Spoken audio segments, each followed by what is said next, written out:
মহল্লাবাসী আল্লাহ পাক এই আয়াতে কারিমার ভিতরে যা বললেন আরবি ভাষায় তার বাংলা তরজমা অনুবাদ আমি শুনে দিচ্ছি। আল্লাহ পাক বলতেছেন, ইন্নাকা মাইয়াতুন, নিশ্চয়ই আপনাকে মৃত্যুবরণ করতে হবে, ইন্তেকাল করতে হবে। আমার নবীকে মেনশন করে আল্লাহ বলতেছেন, নবীজি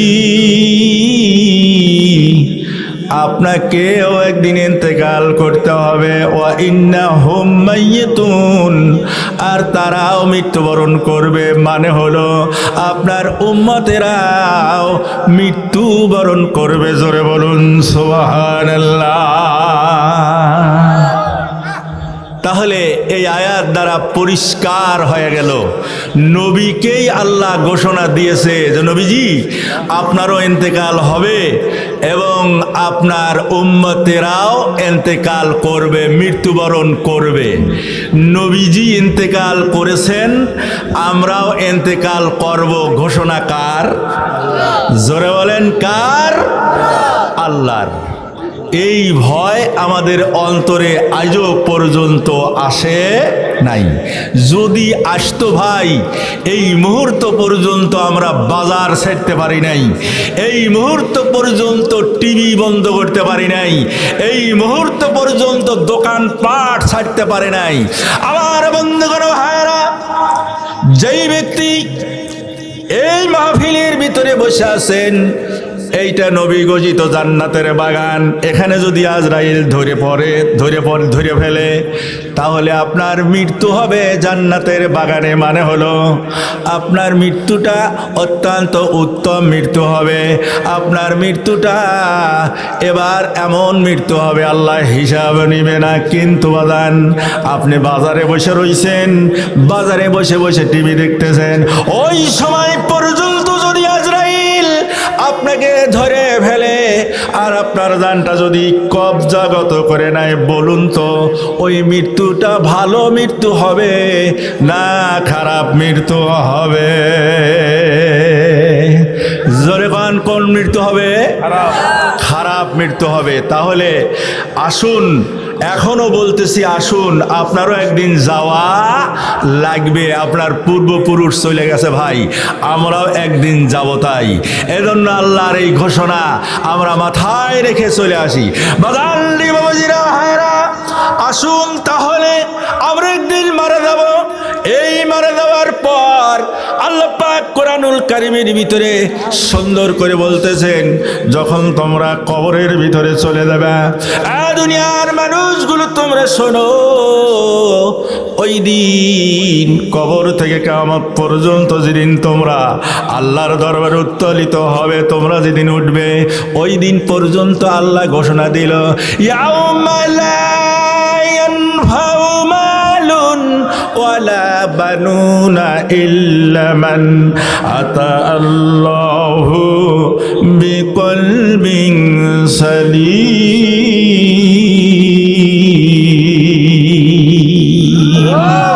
আল্লাহ রাব্বুল আলামিন ডাকতে বলে, দুনিয়ার মানুষগুলো হুঁশিয়ার হও।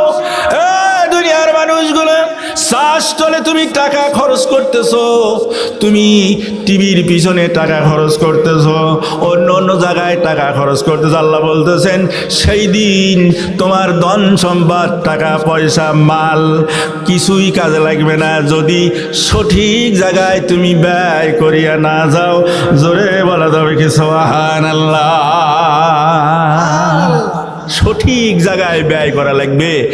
হ্যাঁ, আর শান্তিপ্রিয় হৃদয় নিয়ে, কলব নিয়ে আল্লাহর দরবারে উপস্থিত হতে হবে। বাজান, শান্তিপ্রিয় কলব হৃদয় ওই ব্যক্তির হবে যিনি সঠিকভাবে তার ওই মাল সামানাগুলো এই দুনিয়াতে ব্যয় করবে। জোরে কন্যা সুবহানাল্লাহ। আমার বন্ধুগণ ভাইয়েরা, কেন? কারণ হলো কিয়ামতের ময়দানে আল্লাহ পাক চারটা প্রশ্ন করবে, চারটা প্রশ্ন না করা পর্যন্ত এক বিন্দু পর্যন্ত কাউকে যেতে দেবে না। কিয়াম মানে দাঁড়ানো, কিয়ামত মানে এমনভাবে দাঁড়াতে হবে কাউকে এক পা পর্যন্ত, এক তিল পর্যন্ত নড়তে দিবে না। সেটা হলো আল্লাহ বলতেছেন, তার নবীর মারফতে জানিয়ে দিচ্ছেন। আমার নবীজি বলেন, কিয়ামতের দিন চারটা প্রশ্ন ছাড়া তোমাকে নড়তে দেওয়া হবে না। এক নাম্বার, এবার এক নাম্বার আল্লাহ বলবে তোমার জীবনের হিসাব তুমি দিয়ে দাও। দুই নাম্বার হলো জৈবনের হিসাব দাও। তিন নাম্বার হলো ধন সম্পদ, টাকা পয়সা তুমি কিভাবে আয় করেছো, কোন জায়গায় ব্যয় করেছো। আর চার নাম্বার হলো এলেম অনুযায়ী তুমি কতটুকু আমল করেছো। এই চারটা প্রশ্নের অ্যান্সার না দেওয়া পর্যন্ত এক পা পর্যন্ত আমাকে আপনাকে নড়তে দেওয়া হবে না। সুবহানাল্লাহ। তাহলে জীবনের হিসাব যদি চায়, জীবনে খালি শ্বাসটালেই বসে গেলেন, কবরস্থানের জালসা, মসজিদের জালসা, হাফিজে মাদ্রাসার জালসা, মাদ্রাসার জালসা আপনার চোখে বলো না, জীবনের হিসাবের ভিতরে ওইটা থাকলো না ভাই, তো ওই দিন কিন্তু মুসিবতে পড়ে যাবেন। জোরে বলেন কথা ঠিক কিনা? এই যুবক, তুমি ঘুরতেছো, ক্যারাম বোর্ড খেলতেছো, তুমি ঘুরতেছো, ওই তো বাবা এবার মোবাইলের ভিতরে তুমি গেম খেলতেছো। জীবনের জৈবনের হিসাব কিন্তু তোমাকে দেওয়া লাগবে না, আমার কথা না, নবীজি বলেছেন। সুতরাং আমি আপনাদের দৃষ্টি আকর্ষণ করেছি, জীবনের হিসাব দিতে হলে তাড়াতাড়ি চলে আসেন। আর জৈবনের হিসাব যদি দিতে চাও, যুবকার ফাঁকে না থেকে খুব তাড়াতাড়ি এখানে চলে আসো। আমার ভাইরা, বাবাজিরা, আমি আমার কথার দিকে চলে গেলাম, মাঝখানে একটু দুরূদ শরীফ পড়তে চাই, একটু মহাব্বতে পড়ি। আল্লাহুম্মা সাল্লি আলা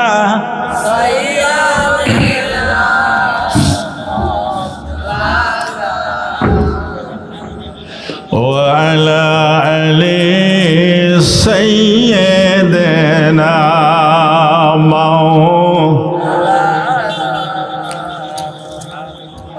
সম্মানিত হাজরিন, তাহলে আপনারা একটু দয়া করে কি আগেবার পারেন?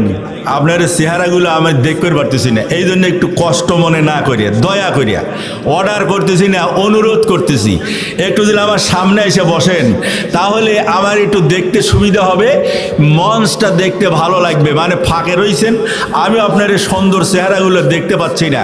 কষ্ট মনে না করে দুই জায়গায় সাক্ষী হবে কিয়ামতের ময়দানে। যারা ওখানে বসলেন আর এখানে বসলেন, দুইটা জায়গা সাক্ষী দিবে কিয়ামতের ময়দান। একটু জোরে বলেন না মারহাবা। আমার ভাইয়েরা, বাবাজিরা, এবার আসুন, আমি বলতেছিলাম ওই তো বাবা যারা কবরে চলে গেছে, আরে ওই যে কবর, কবর কিন্তু কবরের খবর বই পড়েন, ওই কবর খবর দিচ্ছে। ওই যে কবর, একটা কবিতা পড়েছিলাম, বলেন তো আমরা, আপনারাও পড়েছিলেন, ওই দেখা যায় তাল গাছ, পড়েন নাই? এই কবিতা পড়েন নাই? ওই দেখা যায় তাল গাছ, ওই আমাদের গা, ওইখানেতে বাস করে কানা বগির ছা, আসিল না? আমি বলতেছি ওটা নয়, ওই দেখা যায় কবরস্থান, ওই যে আমাদের ঘর, সারা জীবন থাকতে হবে কবরের মাজার। জোরে কোন ঠিক কিনা? ও কবর, তুই চাস কি? সুদ ঘুষ খাস কি?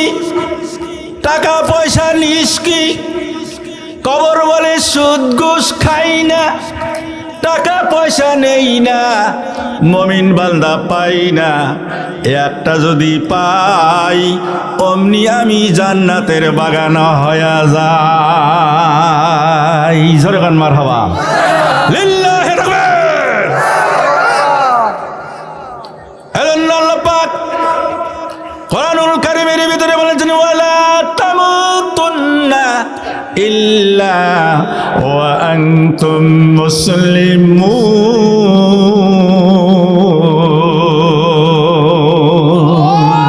আল্লাহ পাক ডাকতে বলতেছেন, দুনিয়ার মানুষগুলো যেহেতু আমি আল্লাহ আল্লাহ তোমাদের দুনিয়ায় তৈরি করেছি, তোমরা একদিন মারা যাবে এটাও বলে দিয়েছি, কিন্তু তোমরা যে কবরে আসবে ও বান্দারা এটাও বলে দিলাম, মুসলমান না হওয়া পর্যন্ত কবরে শোনা। সুবহানাল্লাহ। মুসলমান হয়ে কবরে যাওয়া লাগবে। এজন্য আল্লাহ রাসূল বলেছেন, আল কবর রাউযাতুম মিন রিয়াজিল জান্নাহ ওয়া হুফরাতুম মিন হুফারিন নার। আমার নবী বলেন, কবর হবে হয়তো জাহান্নামের একটা গর্ত, না হয়তো হবে জান্নাতের বাগান। সুবহানাল্লাহ। সেই কবর আমাদের সামনে, আমাদের পিতামাতা, দাদা দাদি, নানা নানি, অনেকেরই কলজার টুকরা সন্তানাদি আজকে ওই কবরে যায়া হা হুতাশে তারা হাত ছানি দিয়া তারা ডাকতেছে, তারা বলতেছে, কবি বলেন তো তাওয়াঙ্গার গাছটাই আজি মালেমা এ জামা গাফেল সুদি আজা হালেমা। এ ছেলে, এ আমার মেয়ে, এ আমার কন্যা, আমার ভাই, ভালো করে শুনে নাও, আজ পর্যন্ত ওই বাড়ির দলিল আমার নামে আছে। আমি ওই খাটে বসত করিতাম, খাটে শয়ন করতাম, বাড়িতে বসত করিতাম। কলিজার টুকরে সন্তান, আমার ছেলে মেয়ে, আমার বাতিস পুত্ররা, আমার নাতিরা, আহারে আমি এত অধম, এই তো কবরের ভিতরে এসেছি, আমার নামে তোমরা গাফেল হয়ে যাস না। আর ক্ষেতের কিছু ফসল, পকেটের কিছু টাকা দিয়া আমাদের জন্য একটু রুহানি ব্যবস্থা, কবরের শাস্তির থেকে মুক্তির ব্যবস্থা না করে বেসনায় পিড়ে দিস না। যদি এই ব্যবস্থা তোমরা না করো, আমরা আল্লাহর দরবারে দরখাস্ত করব, তোমরা যখন কবরে আসবে তোমাদের ওয়ারিশ গুণ তোমাদের নামে করবে না, করবে না। জোরে বলা যাবে কি নাউযুবিল্লাহ? আর একটু জোরে কন। সুতরাং এই কবরস্থানের জন্য আজ উন্নতির জন্য আজকে জালসা ভাই, কিন্তু মানুষ এখন পর্যন্ত জালসামুখী হচ্ছে না, মানুষ বাজারমুখী। কি বাজারে পাইছেন ভাই? নবীজি বলেন, দুনিয়ার ভিতরে সব চাইতে উত্তম জায়গা হলো মসজিদ, আর হলো একার জালসার স্থান, আর দুনিয়ার ভিতরে সব চাইতে নিকৃষ্ট জায়গা হলো হাট বাজার। একটু জোরে বলেন না নাউজুবিল্লাহ। তাহলে নবীজির ঘোষণা যদি সত্য হয়, যেই মানুষগুলো এখনো বাজারে বসে বসে চা খাচ্ছেন, মহড়া নিতেছেন, এই মানুষগুলো কিন্তু আল্লাহ পাক সব নবীর ঘোষণা অনুযায়ী সব মানুষগুলো নিকৃষ্টর কাতারেই আছে। একটু জোরে বান কথা, ঠিক কিনা? সম্মানিত হাজরিন, এজন্য আমি এই উদ্যত্ত আহ্বান জানাচ্ছি, এখনো যারা আসেন নাই সরাসরি আপনারা কি কন চলে আসুন। কবর কিন্তু ডাক দিচ্ছে, বলেন কবরের খবর বই পড়ে দেখেন, কবর কিন্তু বলতেছে, আমি বেসনাবিহীন ঘর, এ দুনিয়ার মানুষ বেসনা নিয়ে কবরে আসিও, আমি আলোবিহীন ঘর, আলো নিয়ে কবরে আসিও, আমি এবার পোকা মাকুরের ঘর, তোমরা পোকা মাকুরের ঔষধ নিয়ে কবরের ভিতরে আসিও। ওই বেসনা নাই রে, বালিশি নাই রে, নাই বাতি, অন্ধকার কবরে হইবে বসতি। আমার নবী ওই অন্ধকার কবরের পাড়ি দিয়ে গেলে চোখের পানি ছেড়ে দিয়ে কানতে কানতে দাড়ি মোবারক ভিজিয়ে দিয়েছে। বাদান রে, যেই নবীর কোনো জীবনে গোনা ছিল না, যেই নবীর কোনো, এবার দেখেন গোনা থাকার কথা না ছিল না, ওই নবী কিন্তু কবর দেখে ভয় করছে। আর আমরা মুসলমান নবীর উম্মত হইয়া এখন পর্যন্ত কবরের কথা আমাদের মনে পড়ে না, ঠিক কিনা বলুন? পূর্বের যুগের উম্মতের মতো আল্লাহ যদি ধরতো, মূসা আলাইহিস সালামের উম্মতকে মূসা নবী পাহাড় তুলিয়া ধরছিল, কালেমা পড়ব না পাহাড় ছেড়ে দেব, কথা বলেন নাই? হ্যাঁ, তো এরকম যদি আমার নবী ধরতো, আমার নবী ধরে নাই, ধরতে পারতো, ধরে নাই, বলতো যে আল্লাহ আমার উম্মত যাই করুক আপাতত ছেড়ে দেন, আপাতত ছেড়ে দেন, মানে হলো নবীজি সুপারিশ করে আপাতত জান্নাতে নেওয়ার চেষ্টা করবে। একটু জোরে বলেন না সুবহানাল্লাহ। বন্ধুগণ আমার, ভাইরা আমার, এই জন্য আল্লাহ পাক তার নবীর দ্বারা জানিয়ে দিলেন, আরেকখানা হাদিস মুসলিম শরীফের ভিতরে আল্লাহর রাসূল বলেছেন, ইজা মাতাল ইনসানু ইনকাতামালাহু ইল্লা মিন সালাসাতিন ইল্লা মিন সাদকাতিন জারিয়া আও ইলমুন ইয়ানতাফাউ বিহি আও ওয়ালাদুন সালিহুন ইয়াদউ লাহু রাওয়াহুল মুসলিম। আল্লাহর নবী বলেন, ও দুনিয়ার মানুষগুলো তোমরা শোনো, আমার উম্মতিনের তোমরা শোনো, যখন মানুষগুলো মারা যায় কিন্তু তার সব আমলগুলো ইনকাতা কেটে যায়, বন্ধ হয়ে যায়, ইল্লা মিন সালাসাতিন তিনটা আমল ওই কবরে যাওয়ার পরেও চালু থাকে। জোরে বলা যাবে কি সুবহানাল্লাহ? কয়টা আমল কবর পর্যন্ত জারি থাকবে? জোরে বলেন কয়টা? তিনটা। কবর গেলেও সব পাবেন। এক নাম্বার ইল্লা মিন সদগাতিন জারিয়া, একটা সদগায়ে জারিয়া, যেমন হলো মসজিদ বানাইলেন, রাস্তা বানাইলেন, মাদ্রাসা বানাইলেন, ভালো ভালো কাজ করিয়া আপনি নিজে করে দিয়ে গেলেন, একটা মসজিদ বানানোর ক্ষমতা আছে, বানা দিয়ে গেলেন, মসজিদে মানুষ নামাজ পড়বি আর ওই নামাজের সওয়াব অনুযায়ী কবর পর্যন্ত ওই সওয়াব পৌঁছে দিয়ে থাকবে। জোরে কোন আল্লাহু আকবার। মাদ্রাসা বানাবেন, মাদ্রাসায় ছেলে মেয়েরা পড়বে, প্রত্যেকটা অক্ষরের বিনিময়ে 10 নেকি, আপনার কবরেও 10 নেকি চলে যাবে। জোরে কোন আল্লাহু আকবার।